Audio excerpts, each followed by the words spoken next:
Hello, hello. Hi, everyone. I am so pleased you're joining me here on day 10. Day 10 of our challenge, our grand adventure together of can Professor Bill learn how to draw in 30 days? And my answer is yes, yes, yes. Of course he can. But we want to prove it, and we're going to take it one day at a time. Now, if this is actually day 30 for you and it's taken you a month to get through 10 days, that's fine. This has taken me, personally, a lot longer than that. Just do the best you can. Ideally, do them 30 days in a row sequentially. Do the best you can, okay? And the point is, if you have a week go by without doing another of the daily sequential videos, it's okay. Click the next one. It's okay if there's a week or two in between each one. The point is to get through 30 days of drawing with me, even if it takes you a year. So let's start. We're going to do day 10, so let's look at the book. I hope you guys have all purchased this book by now. This is our guide for the series. You can draw in 30 days. It's one of my favorite books I've written. I've written 14 books on how to draw. In fact, here's some of the other ones I did. You can draw in 30 days, and you can the Imagination Station. This is the Draw Squad. Was I ever that young back in the 1990s? Here's a series of my children's books. These are all books that are online at Amazon.com and your favorite online bookstore. We're focusing on my adult family book for you older enthusiasts who want to learn how to draw, you older moms and dads and grandmas and professionals. So let's go to day 10, lesson 10, which is page 99. This is called the cylinder. Now, I'm not going to draw exactly this cylinder because I want you to still have this book and have the fun of discovering how to draw these multiple cylinders, and then how to take some cans out of your pantry and position them and draw them in different positions. But the point of this, the important point of this drawing right here is this overlapping, learning how to take one position, an object, and lower it and further away. So, using that principle, we're not going to draw the same drawing because I do want you to get value and enjoyment out of buying the book separately from the video series.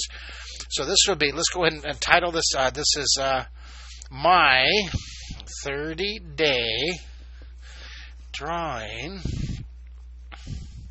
challenge. And I keep on saying every day, challenge. And this is day 10. I keep saying that I'm going to show you. Let's go ahead and put day 10 here. This is day 10. And I keep saying, I'm going to show you a different way to draw, because in my book you can draw in 3D. Let me pull that up. I show you several different lettering techniques, right? And I show you, like for letter Q, I show you the puffy cloud, the shadow, the chiseled stone, the hovering 3D cube. See all these different ones? This has every letter in the alphabet and 300 other drawing lessons. On this one, let's make it a 3D, because for day 9, see, look at this. I put blended. All my day 8, see, it's been blended. It's been the peeling shadow. So this one, let's just look what I'm going to do. I'm going to pull the thickness out of this one. See that? Just have it like the Superman title sheet coming back, if you remember that from the 80s. Okay, so speaking of the 80s, do any of you remember my 1985 series, Secret City with Commander Mark? Do you remember that? Was I ever that young? If you do, would you send me a Facebook message and say you remember that? I have a bet with Emily Albright, my collaborator in creativity here, and I bet her more than 17 people will say they remember me. And then the Imagination Station. Which one did you see these when you were growing up? Yes. Which one? Was it the Imagination? Oh, the one who Emmy. Oh, gee, what a shock! I won an Emmy. How modest of me to put it on my fan page.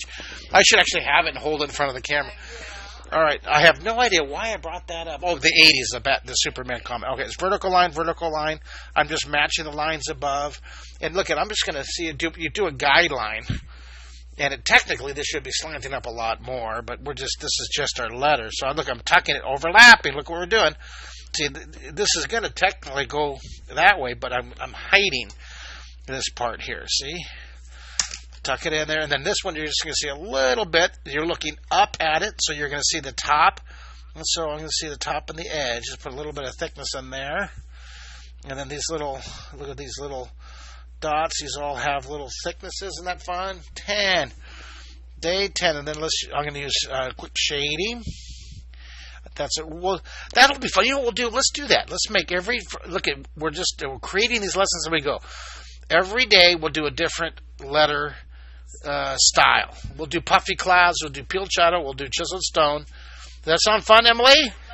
Love it. Mr. Bill, I wish you were live. We were doing this live for the first 4, if you remember that. But it was very difficult with the time change of it being like 7 hours different to get it live. So here, I'm going to use my blender. Mr. Bill, I hope you enjoy the idea, and I'll get a note tonight. He'll tell me how he did on the lesson. So there we go. Bam! Day 10. So the lesson today is titled The Cylinder, and it's practicing overlapping and shading on the cylinder. These are very great, basic, fundamental shapes to learn to be confident with to build your drawing skill and your drawing enthusiasm. This is page 9 in the book, page 99. We're working our way through almost up to page 100. All right, so let's go ahead and start. I'm going to start with the row of scribbles that way. I'm going to just loosen up to do some horizontal scribbles, do some vertical scribbles, do some more diagonal scribbles, do some curlicues, and I'm just going to do some more. I just like creating little designs. Let's just warm this up here. Bam. Okay. Just a little warm up. 10 seconds. Just get the fingers, get the hands working, get your brain and your eyes coordinated together. And then you want to do something really interesting. This is just something that has nothing to do with the lesson, but I want to show you something really interesting. Here, come here. This has really not. Professor Bill, you'll get a kick out of this. Okay, Emily, I need your help. Emily, can you hold this paper for a second? Just hold it down. Now watch this. Ready? I'm going to show you guys something. I'm going to do right here. I'm going to draw warm up, but watch what happens. Your left and your right side of your brain work together when you draw. Now watch this. It's automatic. You can't even think about this. You just have to let it happen. Look at that. It's exactly almost exactly the same. Okay, try it with your name. I'm going to write my name. And I wrote it reverse. Isn't that interesting? Oh my goodness! So I do this with high school and junior high students before tests. I have them spend 15 minutes, and I give them, okay, draw a duck, and then do it like this, and without thinking. So of course they tape their paper down, and it helps them tie in their left and their right brain. And there's some really fascinating science behind this. I can't quote it right now. I just know it works and it's fun. So parents, if you're watching this, have your kids try this. I'll do one more. I'm running out, I don't want to run out of room, but I just want to do another one. I'm just looking at my right side. I'm not even worrying. You just got to relax. You see how it's almost exact reverse. It's not exact 100%, but pretty darn close. Isn't that cool? Good forgery. All right. So just tying in the left and right brain together. Oh, look, I'm doing the symmetry together. Okay, together. Tie the brain, the whole brain. We're taking the whole brain approach to learning how to draw. So we're going to learn the 12 Renaissance words. Remember, there's 12 Renaissance words. These have been around for 500 years. Please write this down so you just remember, review. There's 12 Renaissance words, and if you learn these words, you learn how to draw in 3D. Do a little memory tab right there, would you? 12. And we're going to talk about these 12 words. We're going to first talk about foreshortening. So let's go ahead and draw a foreshortened circle. Put 2 dots and draw a foreshortened circle. It's so funny. Look, Emily, up here. I had my checkbook up here one time, out here, and I was like, doing banking stuff and some phone bills and stuff up here. And it's on YouTube. I get people saying your phone bill's overdue. Isn't that funny? You have to be careful when you're doing these when you're doing lessons live. Make sure your desk is free of all your little to-do notes and your little notes to your family. So draw a circle, draw 2 dots. Let's do it again. I'm just doing another foreshortened circle. And then I'm going to do a regular, normal 2-dimensional circle, a flat circle. Now, this practice squishing. Flat 2-dimensional, 3-dimensional squished, flat 2-dimensional. Let's squish it. Squish it, squish it. Okay, so there we go. Squishing, distorting, mushing, making the illusion. All right, now let's draw some cylinders. All right, so right here, let's put 2 dots, foreshortened circle, straight down on both sides. Now, there's 4 fundamental shapes of drawing, and what I'd like you to do is I would like you to read this when you have a chance and when you get the book. Definitely read my introduction in this book, okay? But right here on page 3, these are the 4, these are ancient elements of drawing, but they're not, I don't believe they're elements. I believe they're molecules of drawing, and they're made up of finer, more detailed elements of the 12 Renaissance words. Look at this. When I was in college and high school, I was taught the cone, the sphere, the cube, and the cylinder were the 4 elements of drawing. And I learned that these are actually built up from different smaller components: foreshortening, shading, size, and placement. Thank you to all my art teachers who helped me learn that. We're learning how to build molecules of drawing. So we're going to do a super important molecule of drawing. This is not a basic element. It's just a basic shape, straight across. It's like ancient humans used to think that the elements of their world were, do you know what I'm talking about? Remember, they thought it was earth, right? Wind, fire, and what? Water. Remember, those were the 4 elements. Well, I use the analogy that the elements of drawing, the 12 elements of drawing, the 12 Renaissance words of drawing, build up these molecules. So people used to think that the elements were the cone, the sphere, the block, or the cube, and the cylinder. Well, we know now through practice and diligent learning that shading is a component of that. So that's not an element, that's a molecule. Does that make sense? Okay, we know that water here. Let's just take this one for example. I'll try to get more detail. We know water is H2O, right? H2O. So you have a hydrogen. Actually, you have oxygen, and you have 2 hydrogens, right? And they're racing around. They're like electrons and molecules. 2 hydrogens and an oxygen molecule to build a molecule.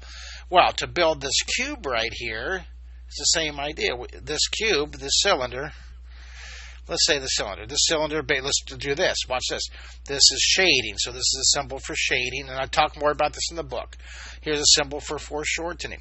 Here's a symbol for placement. The near part's lower. So this near flower or near stick is lower in the ground. Okay? Just 3 elements right here to build one molecule of drawing. Okay? So these are not elements, fundamental elements. These are molecules built up of finer elements. Okay, did that convoluted idea? Huh? Did it make sense? I'm going over and over again. Okay. So, this is really a good chapter. Read the introduction chapter to You Can Draw in 30 Days, and I make much better sense in the book because I took a month to write it rather than 10 minutes of trying to remember it all. The science is there, and by practicing, your skill will be there too. All right, so we drew a cylinder, nice practice. Well, let's draw a collection of these to learn what's important about this lesson. I'm going to put, now in the book, I'll show you how to draw the 3 cylinders, right? And then we do the 3 cans of grilling beans from your closet, your pantry, your kitchen, as a breakout lesson. Well, what we're going to do here is we'll put 3 objects. We'll put a sphere. We'll just put these objects in a group, 3, and then we move it up a little bit to move it further away. And I'll put a cylinder back and draw a foreshortened circle. Let's go ahead and just draw it right there. See, we move it up to make it look further away, curve the bottom. That's placement. Remember, near things are lower, near parts of the curve are lower. And then I'll put behind it over here, I'm going to put another object. Let's put a foreshortened square. Put your finger in the middle, dot above and below. We've done this 1,000 times, or at least 11. Let's draw a foreshortened square. Let's go and draw a box back here. Okay. And you know what? I don't like that. I want to move it over. I want to move this over. I don't like it. So that's why it's great to use a pencil first and not an ink pen, you guys. I don't like it, so I want to put the dot here, and I want to make the dot. I want to make the corner over here. I don't want it to be a congruent line. I have a whole lesson in congruent lines. A whole lesson about how, let me show you real quick. It's coming up soon. It might even be our next lesson. I think it's It is our next lesson. Our next lesson, we talk about this. I will talk about avoiding congruent lines, shapes that blend together, and your eye gets confused about which. So you always want to nudge and cheat just a little bit. Nudge and cheat the object over so it doesn't, not 100% again, okay, but 99% of the time, I don't want those lines coming together. So let me show you. I'm going to darken in. I'll show you what I'm talking about. Darken in the sphere. Very light. Let's block in that box so we know. See what I'm doing here? Middle lines are not as low as this. I want to make it higher, make it further away. So I'm following this guideline to make it further away. All right. Let's erase this. Now, you tell me visually, if it looks right, it is right. If it looks wrong, if it looks not wrong, but if it looks awkward or distorted or not 3D, then it's you're the artist. It's your world. It's your creation. You're the judge. So, does this look a little more interesting, a little more easily visually definable, having that corner moved out rather than coming right here? Okay, that's your call. I think it does. That's why I always try to. Does that make? Okay, you check little nudges. You got to. When I do the city, which you see coming up. You'll see, I talk about this a lot because even when I'm drawing scrolls, which are coming up, or flags, these are very important. I don't want the flags to be, this line to be tiny with this line so that it's confusing. You're trying to not confuse the object. Okay, so here, let me show you that tube again we're about to do. So when we draw this building here, these group of buildings, advanced cylinders, we make sure that each one of them is overlapping and they don't line up exactly. And if you took a photograph in a city, yes, some of the buildings would line up exactly. Then yes, they will. But when you're drawing, you have control of that, and you can kind of move it over a little bit. Okay. So this is, I'm defining the shape. I'm darkening it in. I'm having fun. I love this part. My favorite part is shading. The sun's up here, so let's go ahead and I'm going to use hatching. Single hatch come down, but I'll smooth it out. This is a great lesson. Here she is, shadow. The shadow lines up. The shadow all lines up in one of what I call the drawing direction compass. If the light's coming, it depends on. Now, technically, I get emails and your sun was at 7:30 degrees and your angle should have been at 17 degrees. But yes, technically you can get really scientific with rulers, rubber bands, and measuring. Generally, the shadow comes to the left. We're just doing a general idea. Sun's over here, so we're going to throw it on the side. Generally, you're going to follow the drawing direction compass, okay? And you're going to put the shadow in one of these positions. And what I mean is, let's say, okay, you have a cylinder here, right? You have a cylinder here, and let's say that the sun is here, and your horizon, of course, because you're looking down, the horizon is going to be, this is below the horizon. So if the sun's here, the shadow, see, the shadow is going to be coming across like this angle, a little bit more, right? Then it's going to be different. Let's say if the sun's here, we're going to see the shadow is going to be coming over this way. What we're doing is we're putting the sun about right here and having it. So generally, the shadow is going to change wherever the sun is. That right? Okay, so, but I just really don't want to get into all the scientific detail right away. Generally, you're going to do just fine putting the sun somewhere on the top right or top left, and then shading. If you stick to the drawing compass, it's visually going to look wonderful. Now, if you're going to, like, there's an artist, you guys have got to look at his website. His name is Clinton Hobart. He's a Disney gallery artist, the art of Clinton Hobart. Incredible realistic painter. I see him at comic conventions almost every month. And now he puts lights for his still lifes, and he creates the shadows, and he does the exact shadow at the exact angle. I would like him to do an advanced version of these 30 days, a version of, hey, here's what I'm doing. I'm blending. See, this is round, this is solid. So this one is, I'm going to use cross-hatching. This is not blended. This is a solid value. This is a blended value. This is dark down here, and it gets lighter as it comes up. You see the sun hits here, the sun hits here, the sun hits here, sun hits here, sun hits here. So we're coming from the right side. It seems, for me, I'm 53 years old, and I've been drawing since I was 4, basically. And I've always imagined the sun being right here in my picture. It's been I've been stuck in this time warp. Seriously, I've been stuck. It's been 2:15 in the afternoon in any one of my drawings. Seriously, look at any of my in my drawing. Look at this shading. It's 2:15 in the afternoon. Oh, look, it's 2:15 in the afternoon. Oh, look, they're racing. It's 2:15 in the afternoon. Look at the fish swimming at 2:15 in the afternoon. Look at the shading on my snake. It's 2:15 in the afternoon. The saxophone.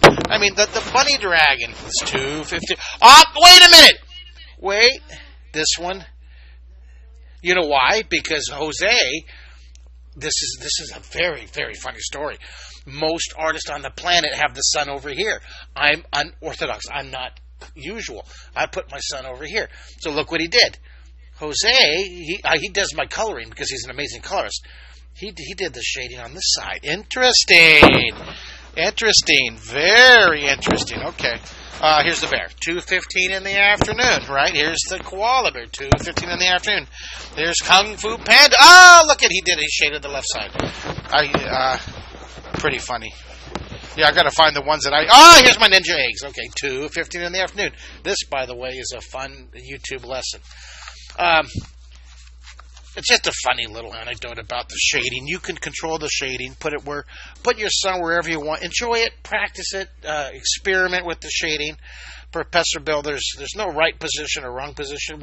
The important thing to remember is be consistent. If you put your sun over here, be consistent for the whole picture. If you put your sun over here, be consistent for the whole picture.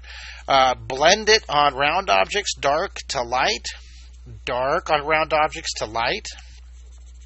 I'm using my Stompy to have more control. I will use my Stomper. Watch this. I'm not blending from dark to light. I'm smoothing it. There's a difference. Do you see a difference? This is value. This is gradation, right? This is the shades of gray, right? Right here. Now, see what happened? It's dark and it gets lighter. This is just the same value. I'm just using a different tone. So there's the words to use here. There's value. There's tone. There's blending. Did you blend on round objects? Okay, smooth. Make it smooth. Just all these great terms to understand and practice. All right. I can't stop, but I'm going to. Thank you. There's our day 10. Let's take a full look at it. Thank you for drawing with me. Remember, please friend me on Facebook. Not kids. If any kids are watching, don't friend me. I'll ignore your requests. I'm not being rude. I'm being a dad. You don't belong on Facebook. Parents, please friend me. Look for the 3 birds. Make sure you friend the right Mark Kistler. There's a dozen of us out there. And be sure to buy my book or buy 10. So thank you for your support. I appreciate your business. I'm a working artist and author, and you buy my books is how I make it happen. So thank you. If you want to get a free art card, send me a self-addressed stamped envelope to my website. Look at the contact button. If you want to get a selection of these, send me $20, and I'll thank you, and I'll wash your car for you. Appreciate it. Thank you, guys. Draw. I'll see you on the next lesson. Bye, everybody.